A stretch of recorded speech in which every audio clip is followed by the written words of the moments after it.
The guy from Twilight's in a movie where he falls in love with a girl and has to take her away from her life. That's what we call acting range.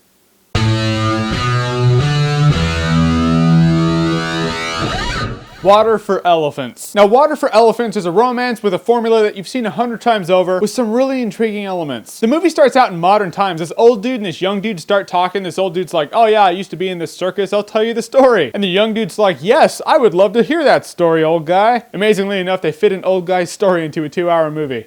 That's never happened to me ever. And his young self is played by none other than Robert Pattinson, of course. Story goes, Robert Pattinson's character was on his way to being a veterinarian when tragedy hits his life, and he comes across a circus in which he's like, yeah, I'll be a carny, why not? Then he meets Reese Witherspoon, who's married to the boss, played by the Jew hunter, Christoph Waltz. And you know that guy's gonna steal the show. And he absolutely does. It's almost a cliche now to say, oh, Christoph Waltz stole the show, he was the best part. But I mean, he was. And he did. Because the guy was just really unstable. Even in his calm moments, you're just waiting for him to lose his shit. Then he starts talking and starts drinking, the tension rises, and you're just waiting for it to happen. You're waiting for him to just snap. It's intense shit, and the guy's a really good actor. And yes, there are a lot of moments where Christoph Waltz loses his shit. And girls, if you're with a guy in which you need to make excuses for him, like, oh, he gets that way when he's drunk, just leave him. Lessons from movies, words from me. That's how we roll here. But Robert Pattinson and Reese Witherspoon's chemistry, I didn't feel like they were like in love. I felt like she was a chick who was married to this dude, so she sees this new pretty face come in, he's kind of infatuating for her, and so she just kind of has a crush. That's it. Nothing big, nothing, you know, real. Again, you feel like you've seen this 100 times over. It had some cool elements in the movie. It had some really cool conflict in the movie. It also had boring parts in the movie and no chemistry between the main actors. However, Christoph Waltz and the elephant, they had chemistry. So is it a better romance based around a circus than Batman Returns? No. I would say it's okay, but you're not gonna remember it in T-